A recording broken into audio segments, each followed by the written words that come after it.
Well, thanks for tuning into this conversation with Shishir Joshipura of Praj Industries. I'm deliberately not calling it just an earnings conversation because I'd love to talk beyond earnings as well because, well, they're coming on the back of a very strong Q3 and Q4.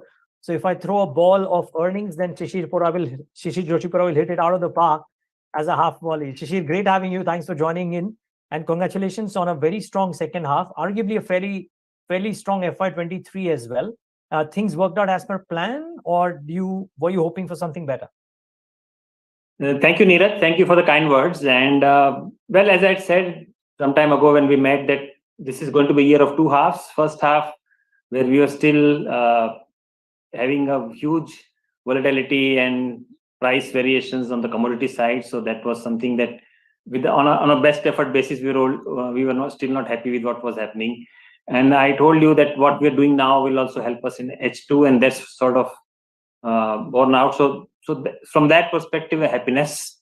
If you say, could we have done better? I believe that we can always do better. So from that perspective, I would not say that, yeah, this is great. All I would say is we could have done better. This is a journey that we undertaken. The good feeling is that we set something, we set out to do something, and at least we are on the path. Yeah. When we started the year, Shishir, I was looking at the kind of assumptions that people would have made around what is it that you would end the year with, almost on all counts, including the order backlog as well. There is a slight beat to the FY23 numbers. Now, what I want to understand is what you do on margins because of old fixed cost orders, etc., is a factor of maybe a quarter or two, and it will kind of go away as well.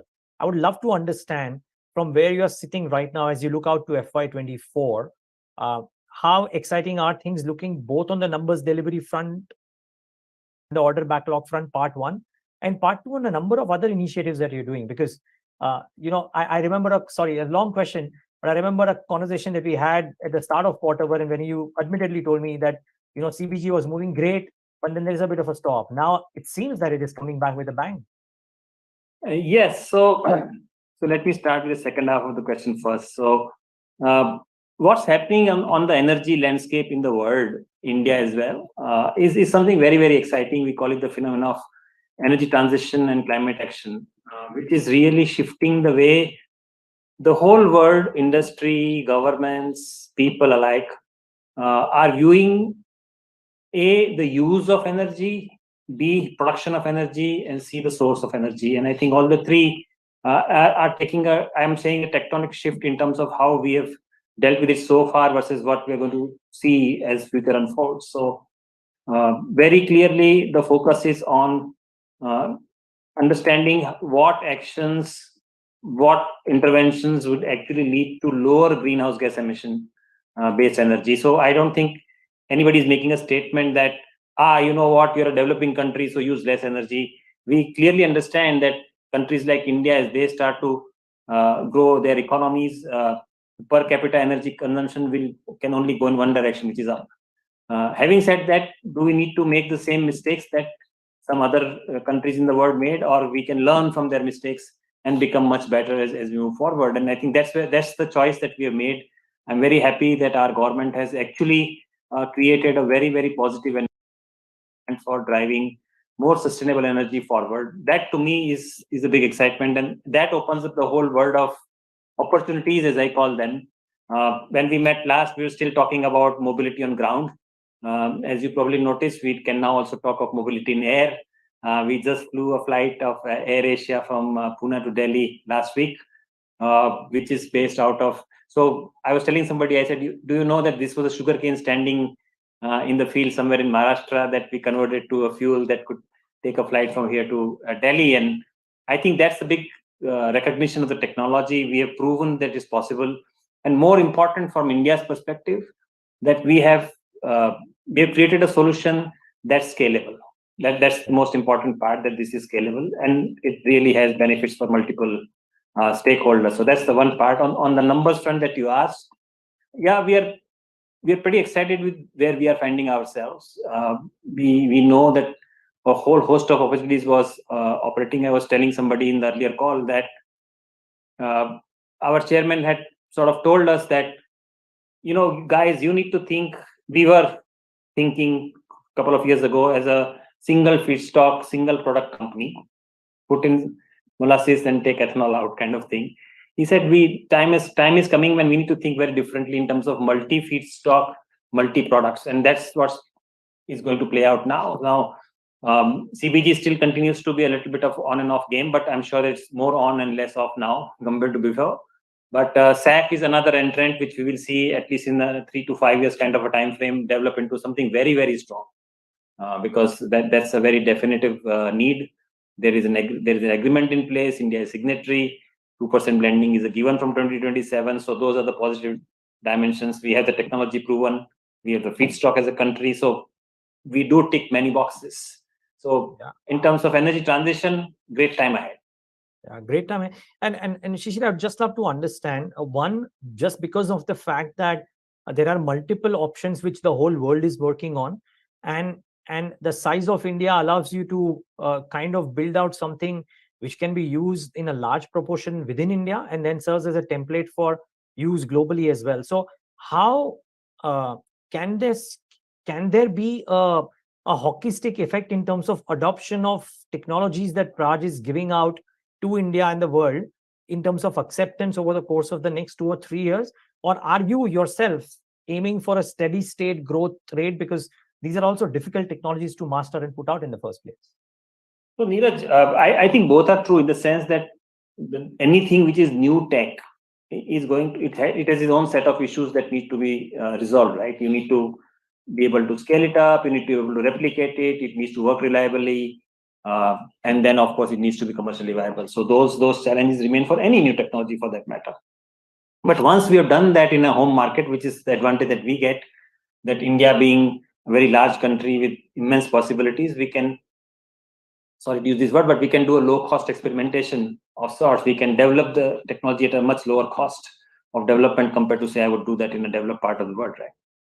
Got it. But then the key question is, I think you asked it, if it works for India, are there other places where it works as well?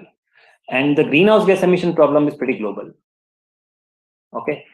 So as we say, once we start developing technology, we say, well, it should be global as much as is possible, and then make it local as much as is necessary. Because feedstocks may vary, some laws may vary, some conditions may vary. Just to give an example, if I can use rice straw, and pearly burning in Delhi is a big problem, so we have found a solution of rice straw to be converted to ethanol and rice straw to be converted to CBG. But if I go to Scandinavian countries, then they don't have straw. They are not agrarian economies, but they have a lot of forests. So their forest residue is a problem. So then I said, all right, I will take the forest residue and convert that to ethanol. Okay. So it depends. So here's my question. You know, the last 12 to 24 months that I've spoken to you, you guys have done a bunch of tie-ups with global players, and you guys have a bunch of technologies for usage in multiple places. And at times it becomes difficult to figure out which of these is going to be the next big thing for you in that particular year. So FY24, what is the most exciting thing that you are looking forward to from a perspective of either a global tie-up that you've done and it comes to fruition in terms of actual numbers, or a technology which comes to fruition in actual numbers in FY24, if anything? Or maybe it's FY24 and 25 combined. So Neeraj, you know, we are a company that thinks that yes, collaborations are a very important leverage that you need to be able to deploy in its correct sense. But we also take a big pride in the fact that we are developing the technology on our own. Most certainly. And that technology, that is something that we can take forward to the world. So it's a mixed bag of both. We know that we can't go all alone everywhere. So we need the right kind of partnerships, and that's what we strive for. So that 1 + 1 becomes 11 and just doesn't remain a 2 or a 1.5. So that's the important part. Having said that, I think 2 or 3 opportunities over the next 2-3 years that I'm very excited about. One, of course, we spoke about CBG. I'm sure that will start to play out in India in a decent way. Not even in India, even outside India. That's the one. The second is about what I'm sure 3 years from now we'll see SAF also becoming into a decent action. But more important, and also outside India, is the third part, which is the low carbon ethanol opportunity in United States that we've been focusing upon for quite some time now. And we believe that is something that will also play out. Back home here, Our commissioning of our 2G plant at Panipat is giving us, I'm sure that in another 2 to 3 months' time, we'll completely stabilize it. And once we go to that stage, we will be in a position to then go to the world and say, we have a technology that everybody felt is not possible, but we have it working, because already we have proven that process, from the process perspective, it works. We have created ethanol, it's being generated today.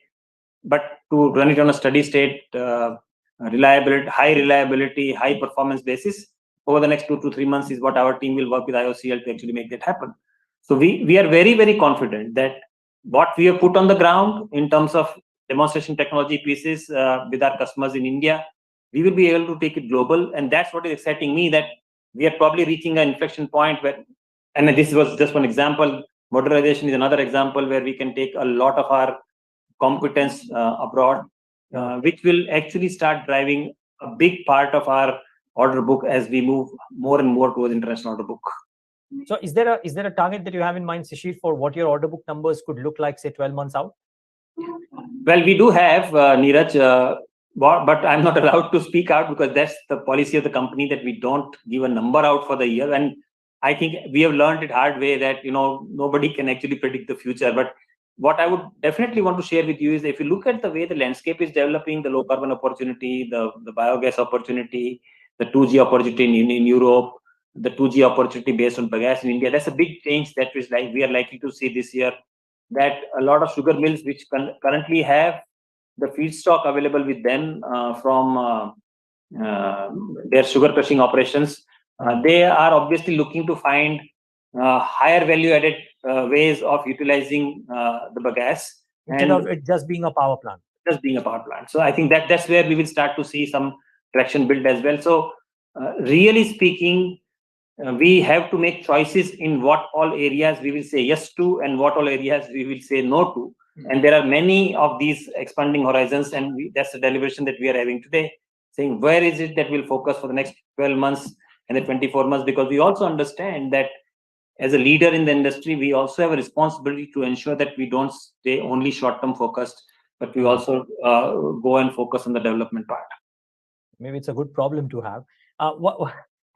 The story around ethanol continues, which is the primary driver for you, but there is a fear that a belief, or what you call that, due to financial closures not available for a lot of grain-based distilleries, the near-term order inflow could be a hit for all companies, and obviously for you because you are the largest player out there. Fair fears or exaggerated, you reckon? So I think we need to understand what's happening. So clearly, government is saying, and rightfully so, that we want to drive EBP 20 to its logical conclusion by 2025. If that were to happen, we need ethanol available in all states of India. We just don't need them in a few states of India, right? And if that has to happen, the oil companies just issued an additional expression of interest over and above the EBP 20 volumes from 8 states for 300 crore liters of ethanol to be supplied. Now that means capacities have to come up in those states now, because there are no capacities there. So overall, maybe we'll end up creating an additional capacity than what ABP 20 program would have called for.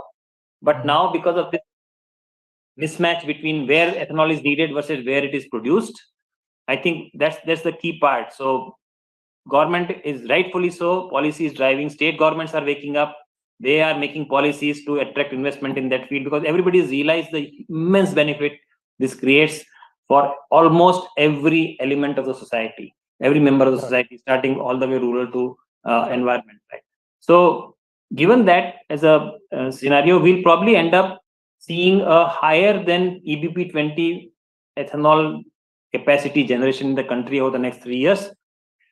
Is good for me because I'm going to build the capacity. But then, of course, the challenge is, and we are working on it, and we have a solution which you had already demonstrated, what to do with this additional ethanol. And SAF is going to be a big, I would say, a big application that ethanol producers will find, that from ethanol ethanol becomes a feedstock for production of aviation fuels. So.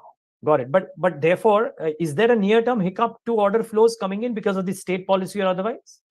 No, we don't see that, for the simple fact that, so that's one dimension. The other dimension, which is really unfolding itself in a big way, is this whole phenomena of energy transition globally: green hydrogen, blue hydrogen, green ammonia, waste to energy. This is becoming big globally as well, and that is giving a big fillip to our engineering business. That's how we announced a new project with 100 crore investment, which will go on stream in the last quarter of this financial year, where we will be building solutions for energy transition and climate action industry. And right now, my pipelines are absolutely full and growing in terms of inquiries and what we can do with them.